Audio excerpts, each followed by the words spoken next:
Hello, this is Survivor Empower Life Coach Financial. This is my YouTube channel. And for this year, 2024, I'm doing a series on our children. I am reaching out to all the various organizations that participate and work with our children to nurture them to be the adult we need them to be, because we have to remember our children are our future, actually our future. So we have to invest in them, and investing in them looks different for different groups and different organizations, but all of them put together definitely will do wonders for us. And so tonight I want to introduce you to Chaka. He's going to, and I butcher his name, so let's get that straight. But he's going to tell you all about his program for young children. And he got a bag of goodies that he does. He loves kids and he does a lot for them. So please take the floor. Okay, greetings everyone, and thank you so much for inviting me today, Alicia. I certainly appreciate it. I am the CEO and founder of Black Knight Program, which is a chess mentoring program. So, what we do is we teach the game of life through the game of chess. And what I mean by that is there is a game that we're all playing called the game of life. And a lot of us may look at it as a game, some of us may not. But our children, especially, don't look at it as a game. They look at it as them going to school and doing what they're quote unquote supposed to do, but they don't understand exactly why. So they don't really see themselves in their own future. They're just doing what they see their peers doing. They're doing things that are pleasing to their parents without necessarily realizing and understanding that education is for them and it's not for their parents. It's not for their teacher. It's not so that they can get a gold star. And while those are byproducts and things that they get along the way, that is not the point. The point is for them to get educated so that they can become independent, productive members of society and unlock their potential in whatever way they see fit. So, some of the things that we do is we center them in their own future and make them understand that, listen, you're not doing anyone any favors by you coming to school. So, you're doing yourself a favor and you're improving yourself by coming to school. And whatever it is that you want to be, whether it be a nurse, whether it be a basketball star or so many other things that they usually offer, those things need education as a platform. There's a wonderful saying that I use when I'm with them, and it says, the more I read, the stronger my voice when making a decision or making a choice. So I try to show them that it's important for them to become educated, not just so that they can get a good job, but so that they can become smart people and really understand what is going on in society, how society is, how it works, so that they're not taken advantage of. I teach them that a fool and his money are soon parted. And if you don't know the ways of the world is certainly going to part you from your money. But if you become educated, then you understand the ways of the world and things that don't seem to make sense, then you can see that they don't make sense. And you're not going to get something for nothing. A lot of people try to get something for nothing and always end up taking. So if I let them know about that premise very early on, hopefully that's something that they remember when things appear too good to be true. But what we do is we center them in their own life so that they can see that these things, this education that they are getting is for them. So if they want to be a YouTube star or basketball star or nurse, they have to make it to the next grade. And the grade after that, and the grade after that, up till college, and maybe even past that. Now, that might seem like a long ways off to some of them because some of them I'm talking to them while they're in yet elementary school. But I think that there's no good time to really center them in their future. I think that the sooner we can get to them and let them see that this is for you, this is not for anyone else, and center them into their own education and their own experience, the better. So when we are talking to them, We're letting them know that you're going to the next grade. But here's the thing is there's someone else who has been in your exact situation. Mhm. So you don't have to do this all by yourself. There's a rap group that I like to quote called Houdini, who says, "It's already written, done, and said, so you can stay 2 steps ahead." Mm, And it speaks about how there's nothing new in the world. It's only new to us. okay. So if it's only new to us, let's find out how some other people in our very situations have handled our situation. Ask a So, question. No, sure. sorry, but I want to ask. So, how do I hear what you're saying? But explain to me the correlation between your group, or do these kids meet? How do you actually get them? I mean, I'm sure what you're telling me, you're not just going to school and just talking to them. So exactly how's the program set up and how do you get that across? Because you telling me, but give me an example of how you actually, is it the fifth grader working with the sixth grader or what? I mean, is it the group they come after class, they go during class? How do you do that? Or is it in the school or after school? Give me a Well, it's both. The program happens in school and it happens after school, and it happens in person most of the time. Although it can be done on Zoom. Mhm, It's usually done in person where I'm standing and I'm talking to them in front of them. I'm instructing them on the game of chess, which we use as a paradigm for mhm, life. So the pieces on the board move from one square to another square. mhm, So I draw parallels between the piece on the board and themselves. So just as a piece on the board can move from one square to another square, that takes planning and strategy in order for that piece to get there. So it does with them and their lives as well. It takes planning and strategy for them to go from the third grade to the movie star that they want to be, or whatever it is that they would like to become when they get older. They should start thinking about those things at this point now. So that's one of the points. Now, we use the game of chess to illustrate all of the lessons. So mhm, the lessons that we are talking about, one of the biggest lesson mhm, that we want our young people to know is that we love mistakes. mhm, And we love mistakes because mistakes, you learn from them and you own that knowledge once you make a mistake. So it's usually very difficult for you to come the exact same way with a mistake that you've already made. mhm, Even if on the surface it seems like you've made the same mistake, the knowledge that you receive deepens. So, each time you make a mistake, you learn from the mistake and you learn exactly how to get better. And success and failure are two sides on the same coin. You can't have success without failure.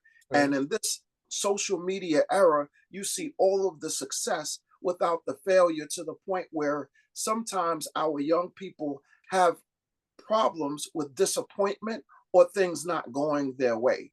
I heard a wonderful syndrome called perfect moment syndrome. Now, Mhm, this isn't a exact syndrome that can be found in the mhm, DSM-4, but it does speak about how most people in this society at this point, most young people, want everything to be perfect. And if one thing goes wrong, it completely eradicates all of the effort that they've made before. Example, let's say they are getting married and the chauffeur or the limousine doesn't show up.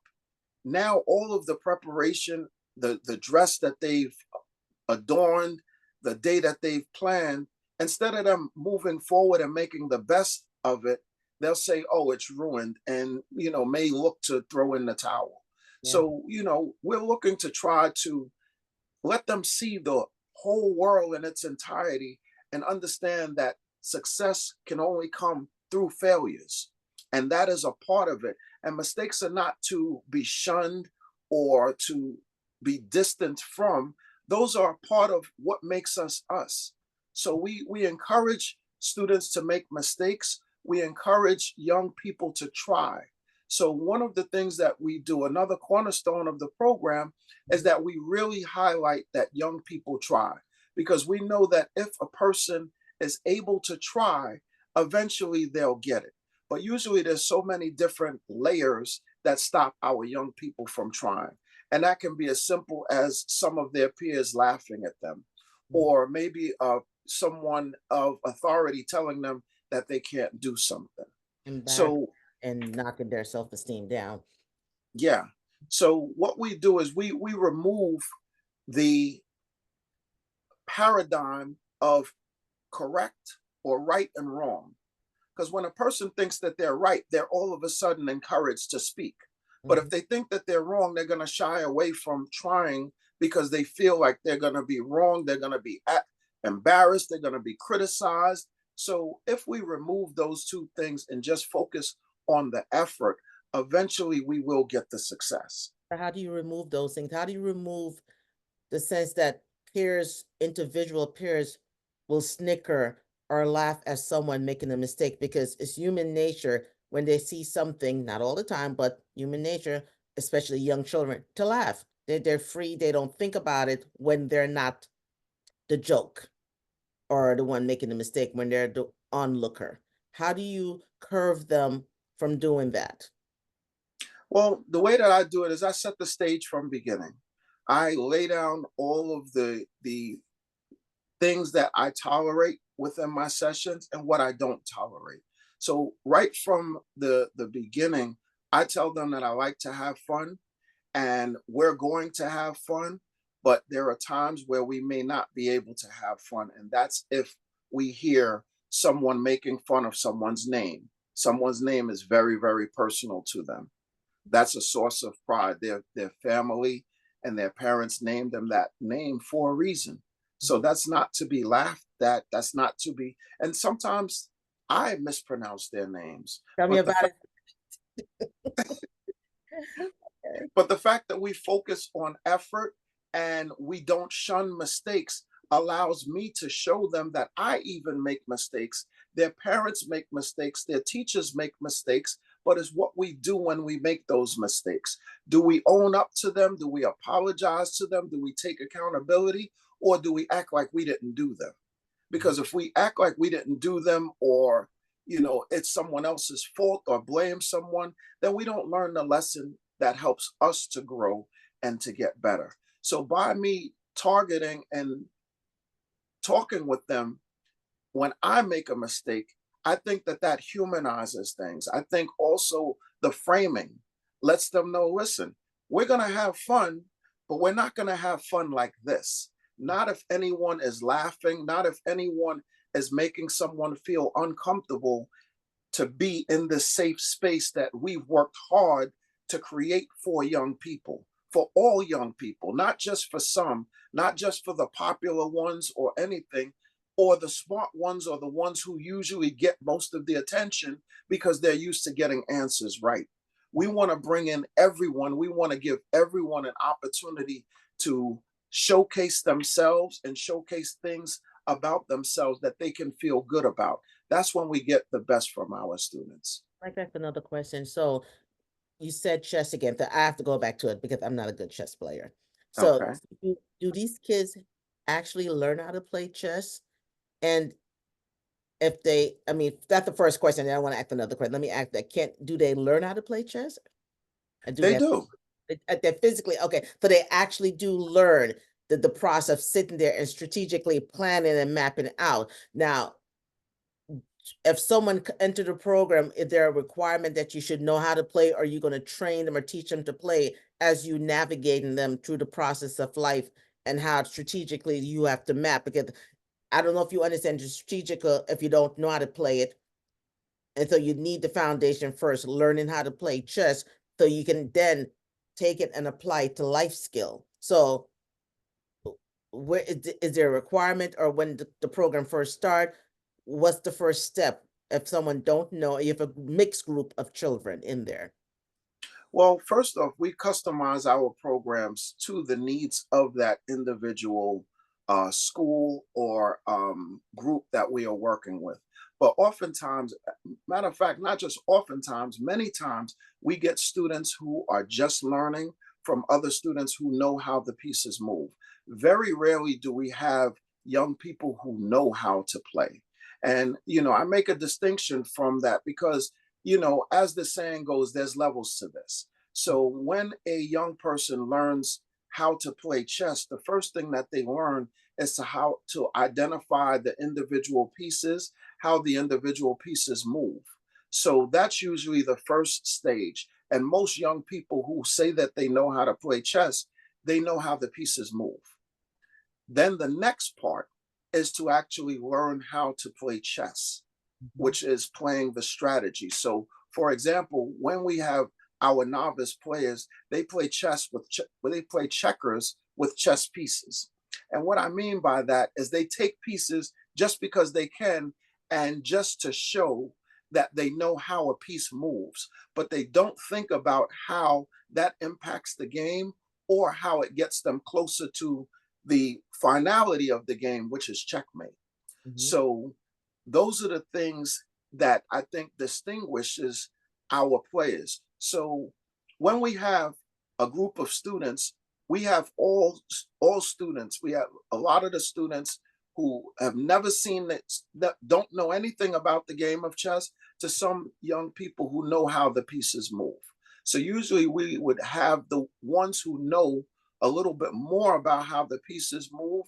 We may ask them to come up and demonstrate the way a particular piece moves, or when there is somebody that needs help, I try to allow them the extra learning to teach someone, because we all know when you teach someone something that that also deepens your understanding. But we all look at ourselves as the village, and one of the things that we say is the village helps and the village does not hurt. The village is a supportive place. So whenever I call on one of the young people to answer a question and they don't know the answer, I allow the other members in the classroom to assist them with their learning. So I give that person who I just called on the ability to choose any student in the classroom that has their hand raised so that they can augment that student's learning. But I also allow students the opportunity to make their own mistakes. So if a young person starts to explain something and doesn't exactly know how, I let them struggle with it before we enter and provide them with some help. Because once that struggling takes place, then now they're open to the learning that follows after, because now they have a place to put that individual knowledge. Okay, wow, I want to ask another question then. That sounds good. So w- the program, I think to really master the program and really get the full benefit out of it, it's not a quick process. So No.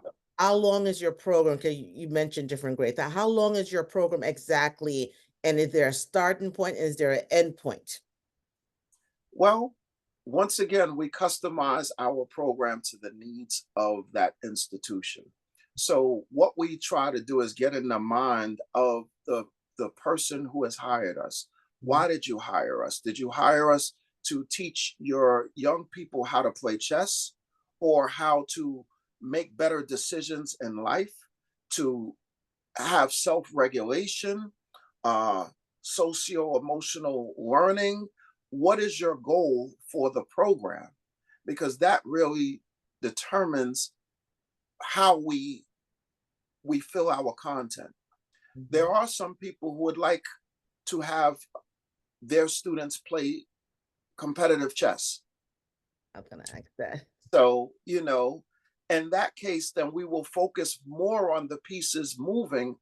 But just focusing on the pieces moving, I think, misses opportunities to teach how each piece on the board is different.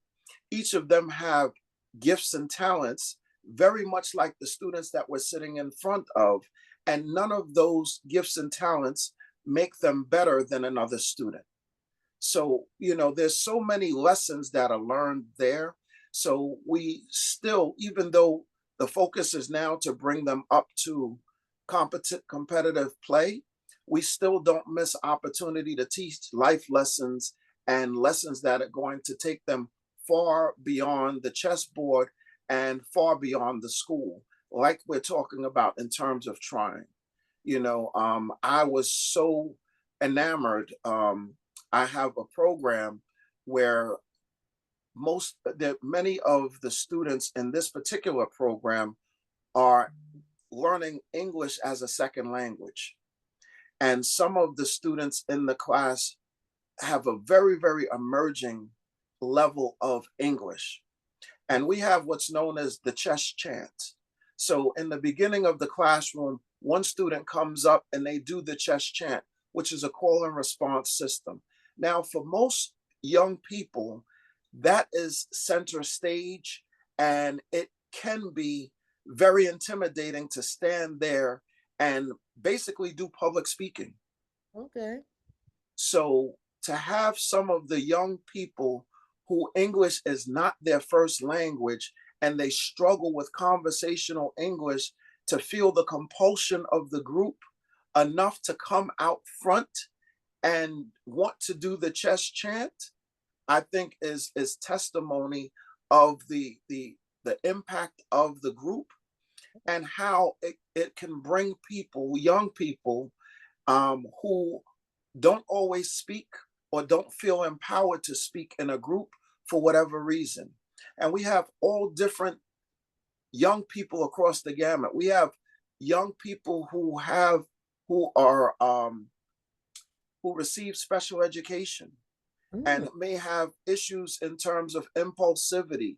We have some students who have issues with speech. We have young people with so many different and a variety of different challenges. And to have them be empowered to come up to the front of the class and speak, that is a huge boost of confidence for me, and I know for the teachers as well, because a lot of the teachers speak about how they see some of the young people coming out of their shells and wanting to participate more because we remove that stigma of right and wrong and just focus on effort. wow. Before we even go any further, please tell people the name of your program and the fact that you reside in school. And I don't know if you're allowed to give the name of the school in case a parents want to change school or something. I don't know how the system work in New York, so I'm not gonna put, but just give people an idea, the name of the program, how it's out there, and the fact that I'm sharing something, so how can they get involved and how you set the process up? Okay. All right. Thank you so much. Most of the time, we come to an organization. So if an organization requests us to come, then we'll come on the basis of whoever has invited us. We will talk to the people who are in charge. They would be the ones who would pay for the program, but the program would be free to all of the participants of that individual program. What I mean, in short, I'm gonna get clear because I know there was a lot of vagueness there. Um, Usually, we work predominantly in schools, maybe churches, other different organizations. So let's say we have a school, PS 89, let's say. So the principal contacts us, says that they are interested in having a chess program. They would speak to myself or some of our representatives, and we would come to that school. We would work out. We would speak to the principal, find out what they envision, and then we would produce a program. So that program would be only open to students in PS 89. Okay. So whatever days work for them or work within that schedule, those are the times that it will be offered. So while our program is for the public, it's for the public of particular agencies, schools, or whomever brings our program to that body. And so if there's an organization out there and they want to get in contact with you to bring your program to their organization, how would they reach you? Well, they can reach us two ways. They can call me at 917-846-3060 and make me aware that they're interested, or they can go to blacknightprogram.com Okay. and they could contact us in one of those two ways. So that's how they would get the ball rolling. And that's how we can come and try to use what we do to make magic at that particular school or organization.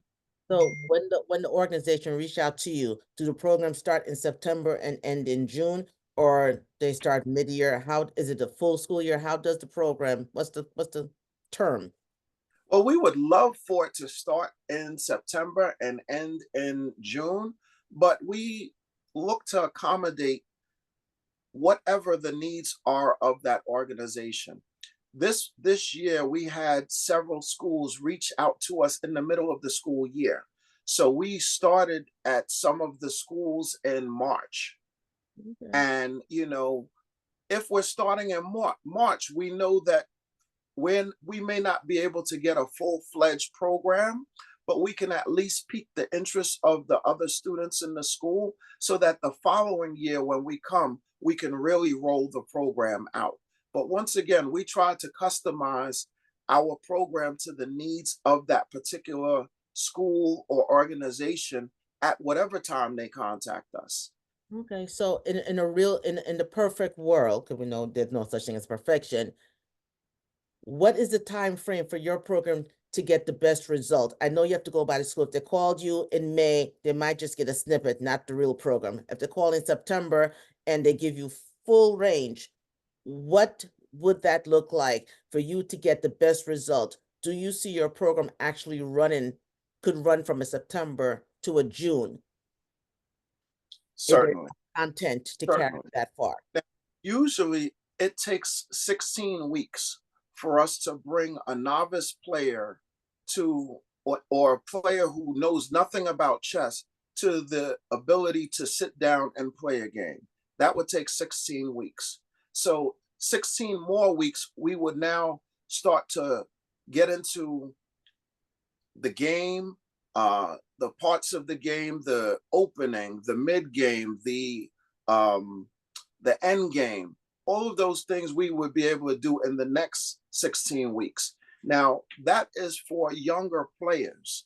Mhm. So if we're talking, our program works best with three grade students who are in the third grade and above. Okay. So for the third grade, we are talking about 16 weeks to bring them up to proficiency. So if the students are older and more advanced, we might be able to do things quicker. We also work in the high schools as well, where students learn much quicker. So in 16 weeks, we can get them to actually play full games and understand because their comprehension is much greater.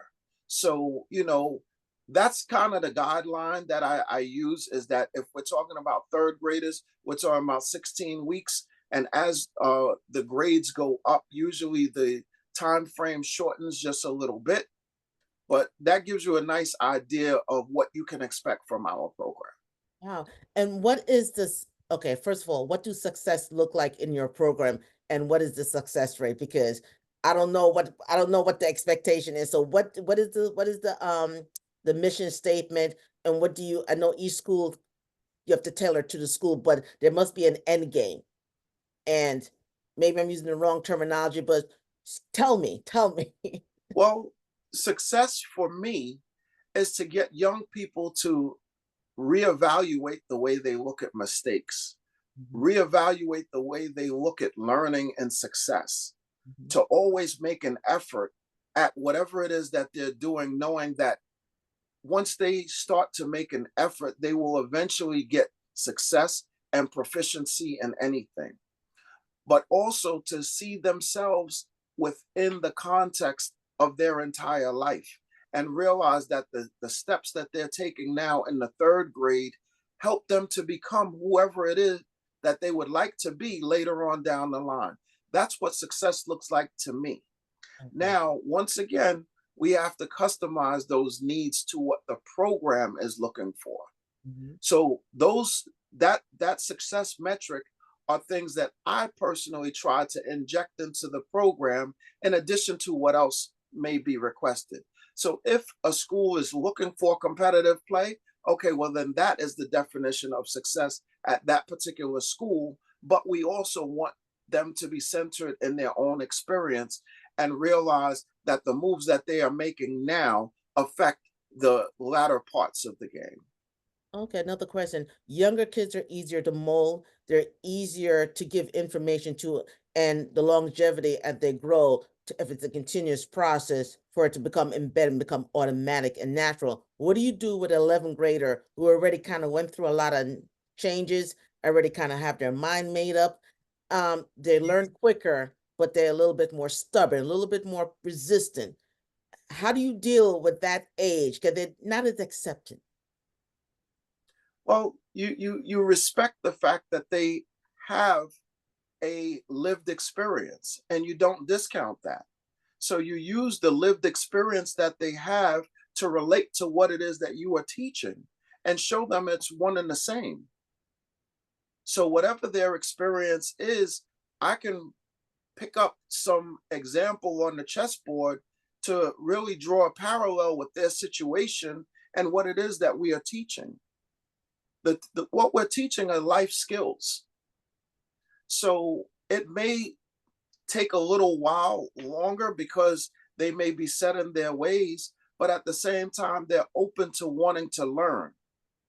Young people put up a lot of facades and, they put up a lot of smoke screens to disguise certain things. So, if you understand that that's what's going on and understand that there is a central thing that they are looking for, and you're able to identify that, then I'm able to come through that. So one of the things that I didn't mention is that I'm a clinical social worker by training, and I've been a clinical social worker for 20, I'll have to count on fingers and toes how long, but my experience in dealing with young people allows me to see right through all of the smoke screens and understand that behavior is a form of communication, and if a young person is acting in a negative fashion, that doesn't turn me off. That lets me know that this individual is wounded and they are trying to keep me away from the wound because they don't want to be injured any further.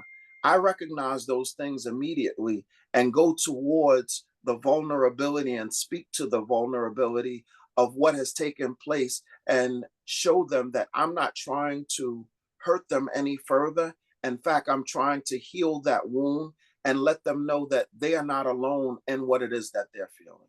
Wow, I like that. I like that right there. Now, there's only one of you, and listening to you, you participate in different organizations at one time. So, how do you spread yourself thin? Do your peers or your the people that work for you, the partnerships, do they come with the same skill set that you have? Because you can't be everywhere. So, how does that work? And how many people work in the school when it comes to your program? Is it two person, one person? How many people from your organization participate per school? Well, one of the things that we enjoy doing is we can bring in people if the school is lacking staff members. But we like to work with the staff members who already work in the schools and to just decrease the ratio. So we like to keep our ratios low, meaning usually in a perfect world, 1 to 5. Mhm. So if we have low ratios, one adult to 5 students, we find that our students learn best with that individual attention. So whether the school supplies the staff members or we bring in that staff member, then we look to provide the services there. And in the right now, we're still a emerging program, and I'm able to still go to the individual schools and personalize that contact. Now, I'm sure as we grow, I'm not going to be able to personalize it as much, but that's not a situation that we are dealing with at this point. The way that we are looking to deal with it is to teach and train our staff members how to do what it is that I'm doing, but no one is going to exactly do it like me because I've had the experience. So, what I'll do is travel to different programs and see and watch Mhm. for the intangibles or the things that my experience my, gives me the benefit of seeing that theirs may not. And my training gives me the benefit in seeing. So usually I can identify those things very quickly and start to figure out exactly how we're going to target or the best ways to do that. Okay, I like that answer. So once again, just give people information again to how to get in contact with you and let them know it's a various organization. And these organizations, all they usually school, do you do private school or is it or any type of school or any type of church and like boys club and girl, I mean things like that you also offer your service to? Yeah, we work with anyone who has a budget for our young people. So usually we find that schools have a budget for this type of learning. Churches may, various programs might as well. So it comes through that organization's budget that allows us to come and provide our services. Okay, and what about summer program? Do you go through the city to provide a program through the city for the summer for the children? Yeah, so we do have summer programming.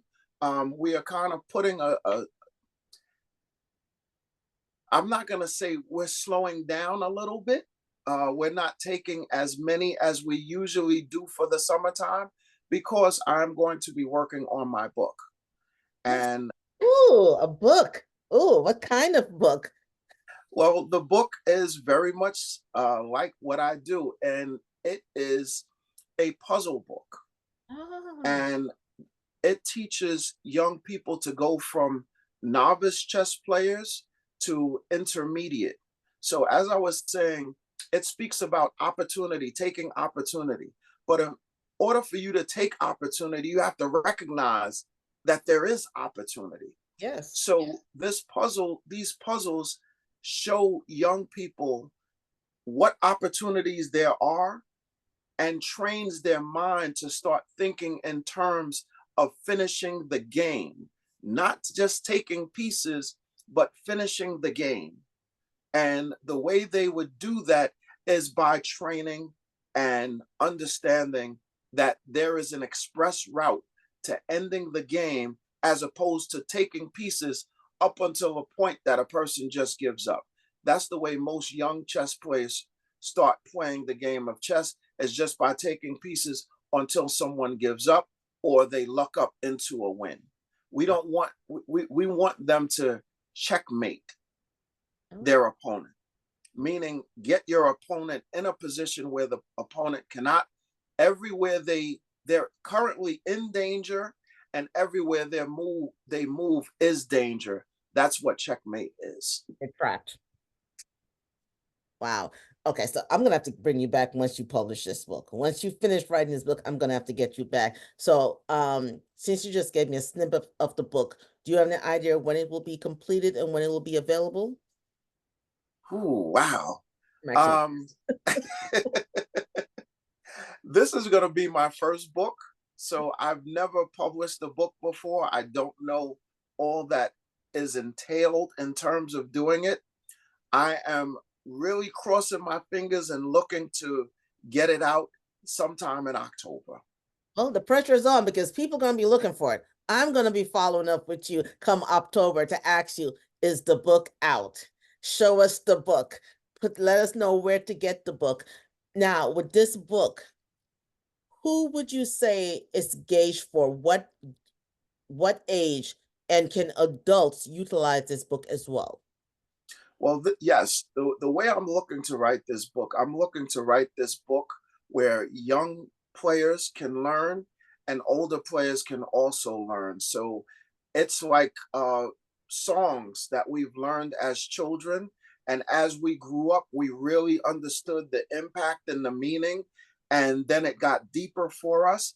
That's the way I'm looking for this book to be read. It's not going to be a book that you read cover to cover, but it will speak about the philosophy of taking opportunity and looking for opportunity in which to take. Because once you start to look for opportunity, then you see it all around you. But if you don't know opportunity exists, then it's very difficult for you to see. Mm. So we start with puzzles that show that there's opportunity here. And after people start to look, or players start to look for the opportunity, their brain starts to get trained to see opportunity. And now look for opportunity to end the game with each move, as opposed to just a war of attrition. Wow. And also, I'm going to make a suggestion and put it out there for you to even push you even further. Once this book is published, do you see it being in the library at the school and at the public library where children can have access to it, the various age group?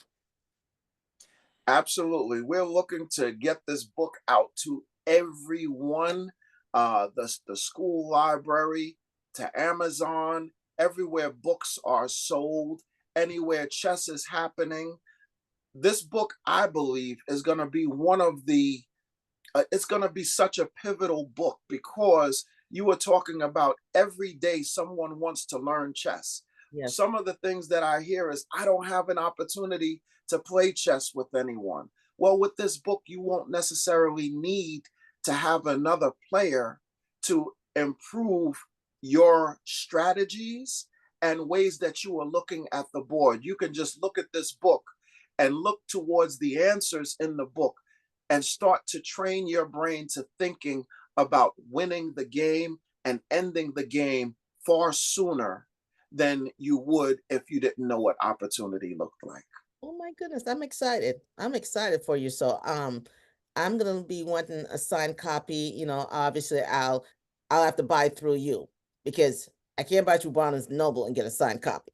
So I'm gonna have to buy through you direct to get my signed copy of the book. Certainly. I'm excited for you. I'm really excited to see that you're taking what you're giving to the community and making it available to a broader area, a broader spectrum, a broader community, because I think not everyone, since you are directed by schools, since the school is the one that's initiated, for the people who are not participating in those school and those organizations, they now can have an opportunity of what you're actually doing and get a sample of it.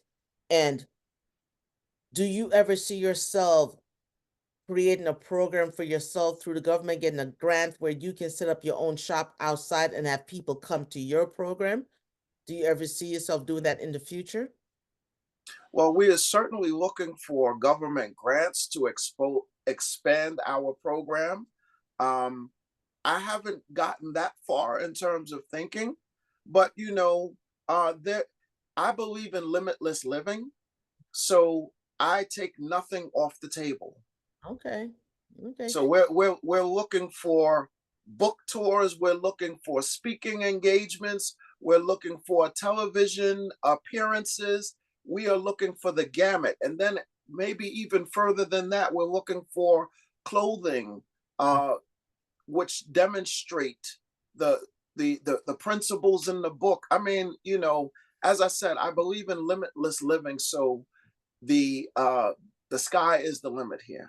And I like that attitude and that mentality because you can't be teaching children opportunities there. You have to look for it and it's right in front of your face. And then you're not taking advantage of the opportunity around you. You're not only speaking it, you're living it. And I think that's the best example that any child or anyone can look at and say, wow, I'm going to take this path. I'm going to walk. I'm willing to work with this person because this person not only talk it, but they walk it. And you will be a model for them to say, okay, he have told me different changes. We all can make mistakes, trial and error, whatever the case, but he's still moving forward. And I love that. And so the opportunities on the table for you to create your own program through grants and stuff. Now, do you have you had a program where they wanted the kids to be master chess player, and have they won? I mean, where are they in that that area? Are they moving up? Are they mediocre? Or what's the status on that particular group? Okay.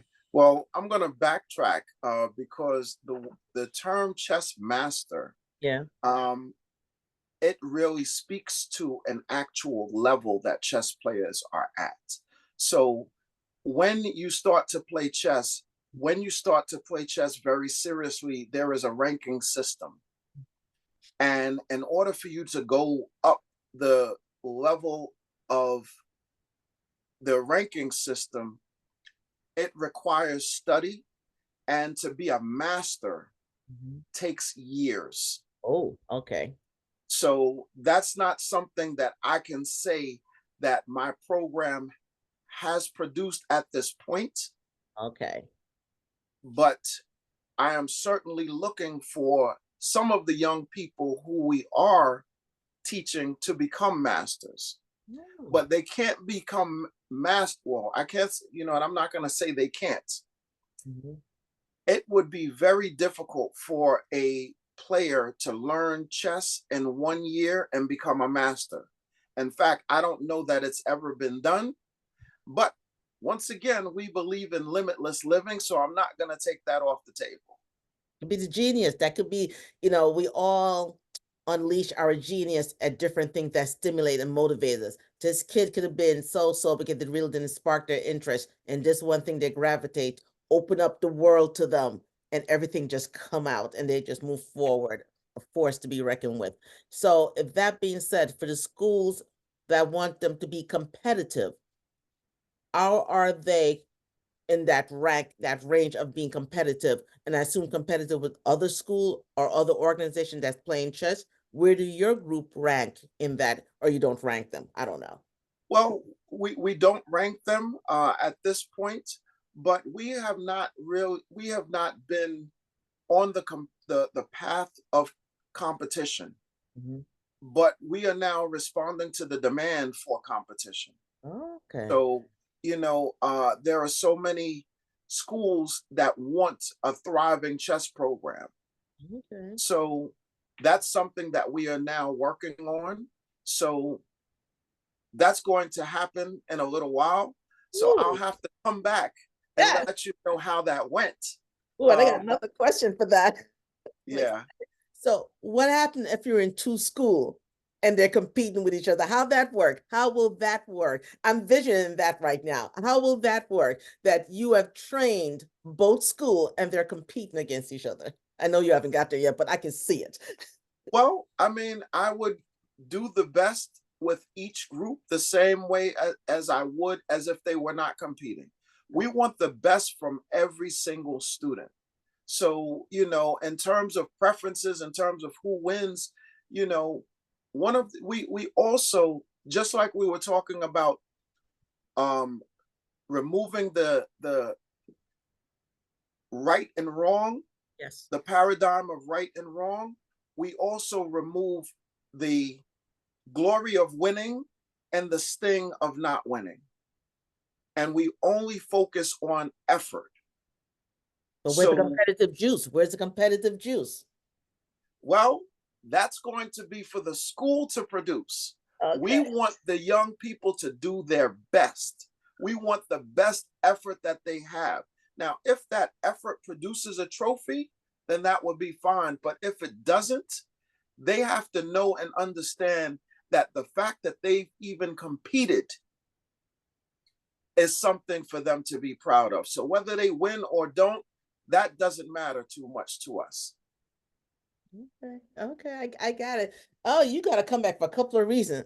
I'm waiting for the book in October, waiting to purchase my signed copy, and I want to know more about the program, going and being competitive and just having that out there because I really do believe that schools do need that activity for the kids to do something where they're using their mind.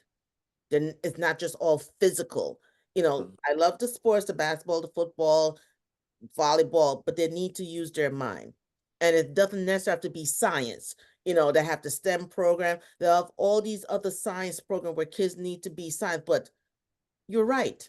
Chess do teach you how to navigate through life, to sit there and plan and look at all your options and know when to move and realize this move could have cost you. And if it did, how am I going to fix it? Can I fix it? What is my other steps can I do? Just understanding that when they do end up in real life situation, they'll have this, that thought will come, it will be automatic. It will come to mind, will come forward. So I do believe a game like that is very important, you Well, know? see, you've just highlighted an example that I say all the time. As you already play chess, Hmm. you just don't know how the pieces move. All that you just explained is chess. Hmm. So whether you are putting that knowledge into chess pieces or not, you still understand that this is what's necessary in order to play the game of life. Yes, it's So you know the game of life. So for you, it would be reversed. We would be showing you the game of chess through the game of life, which you already are a master of. Oh God, not a master. Work every day is a revolving, every day is a change, and change evolve. And so you have to stay on your game. Like chess. Chess players who are good, they don't just practice once a month.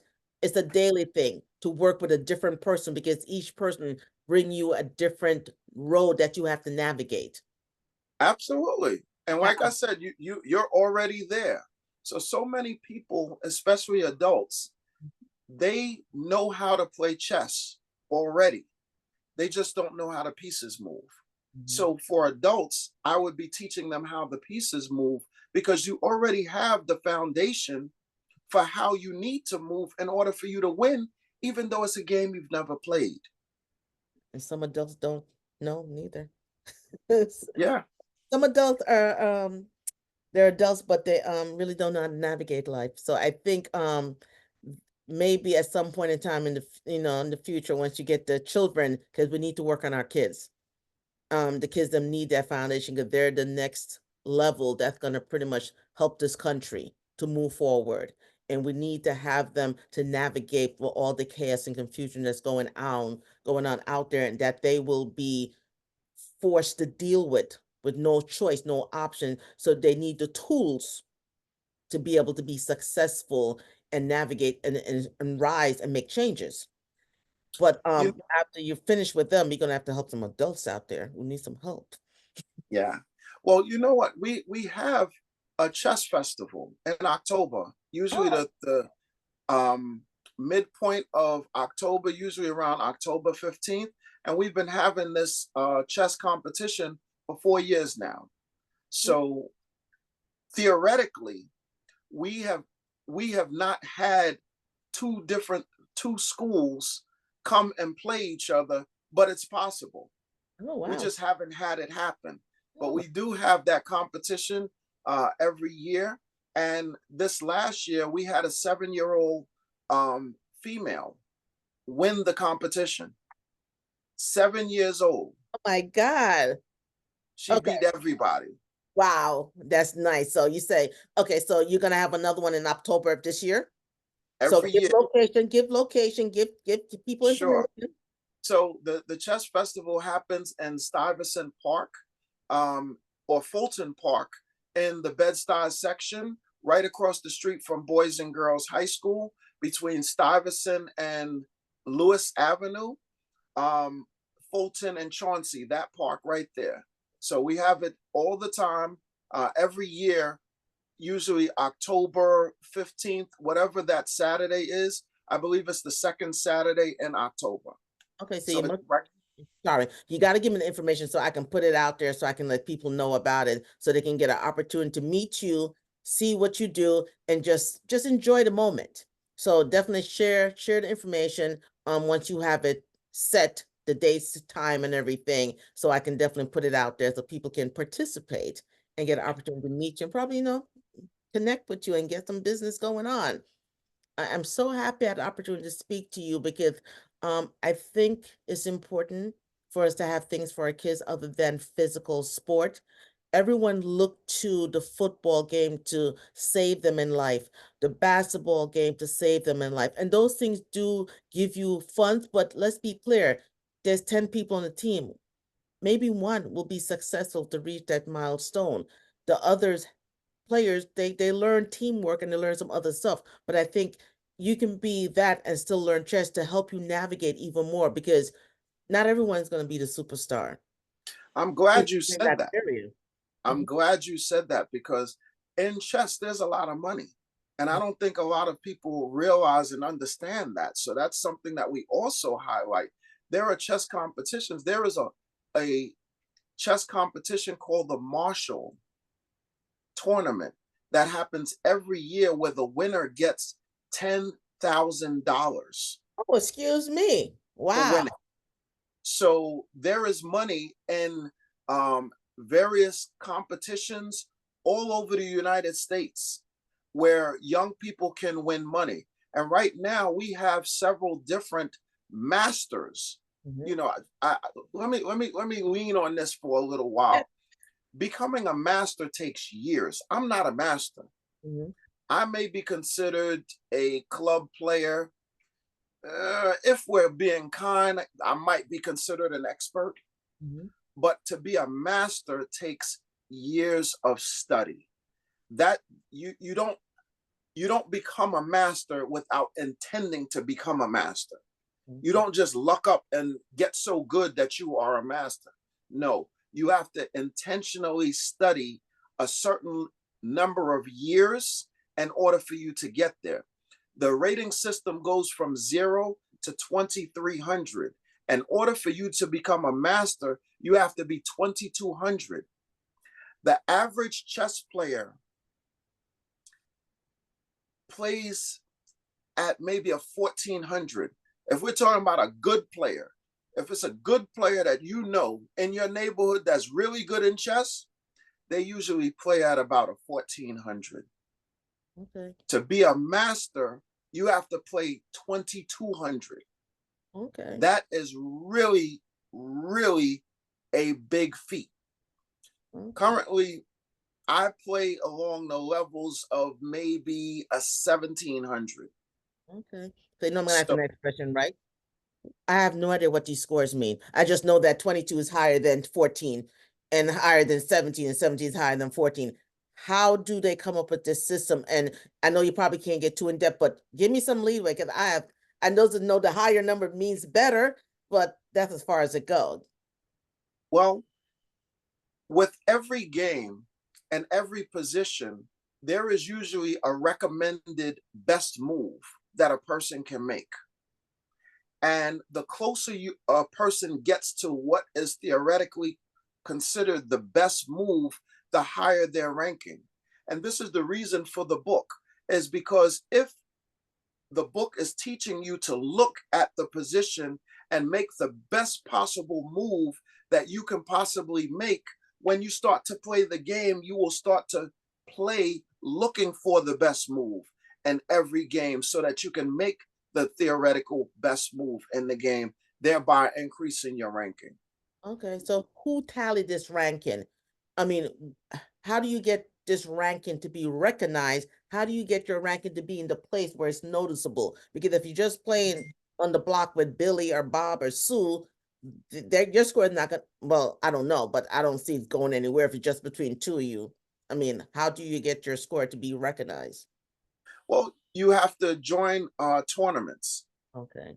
Usually it's from tournament chess play, and it has to be from a recognized body like the International Chess Federation.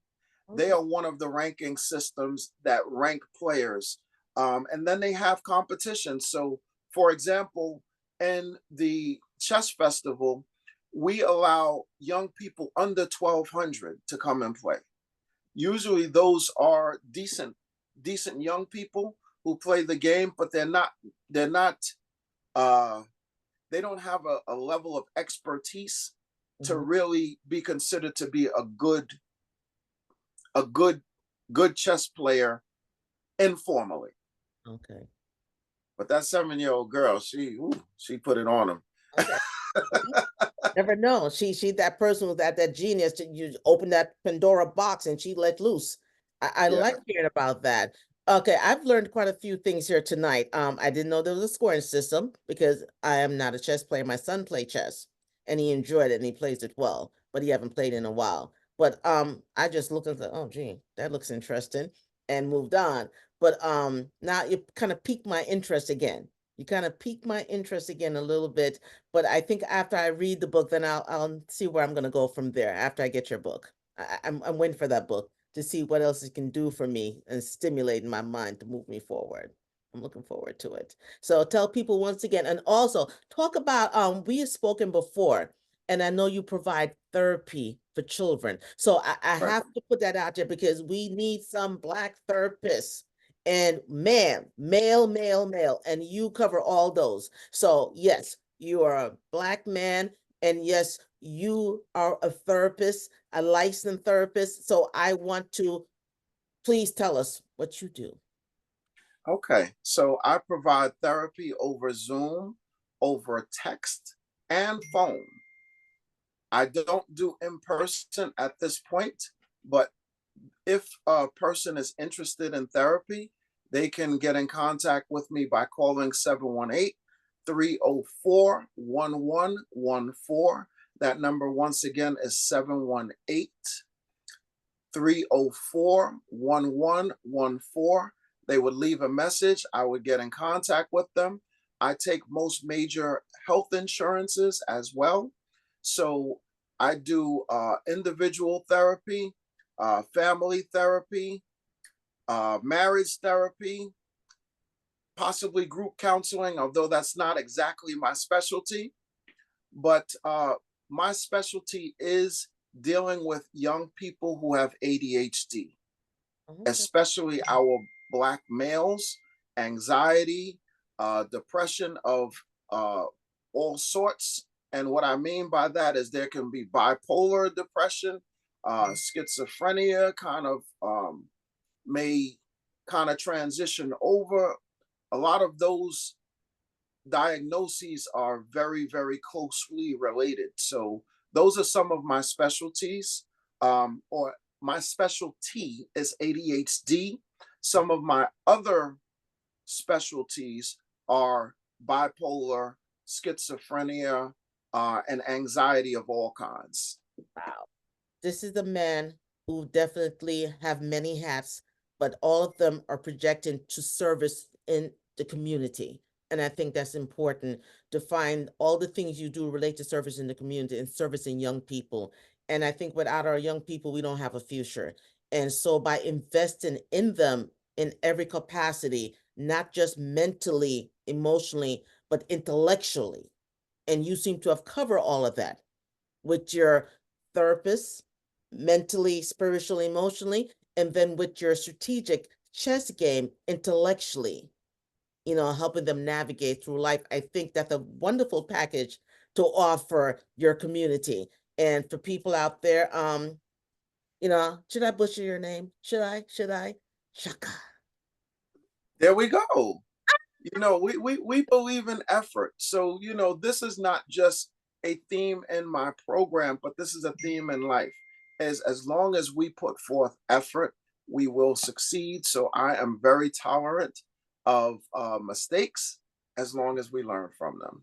Yes, and he has been gracious with me because I told from the get-go, my little accent, my accent kicking in and my CH, I'm gonna fight it, but I'm gonna try. And I did, and I succeed.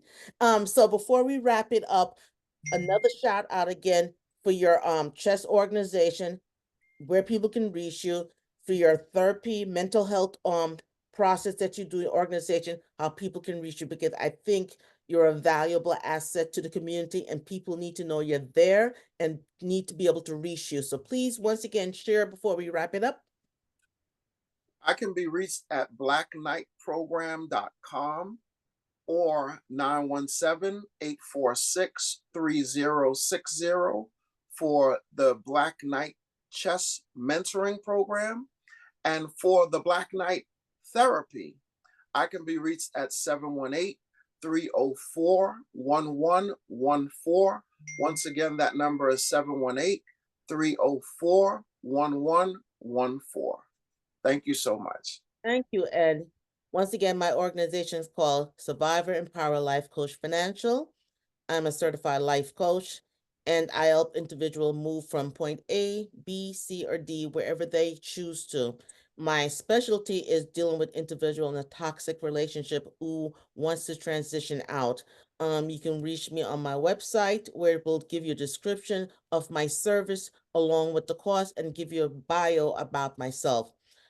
My website, survivorempowerlifecoachfinancial.com. I also have a podcast that speaks on domestic violence, and I interview survivors and I also interview providers and people who provide resource to these individuals, whether it be mental health, housing, economics, stability, a variety of different things. But I believe that in interviewing these survivors, it's not just about their story, but how did they get help and who's out there to help you if you're in that situation. And so I want everybody to know, I hope you enjoyed the program. I'm definitely been appreciated and thankful for having you here tonight on such short notice. I appreciate you. Thank you, everyone. Good night.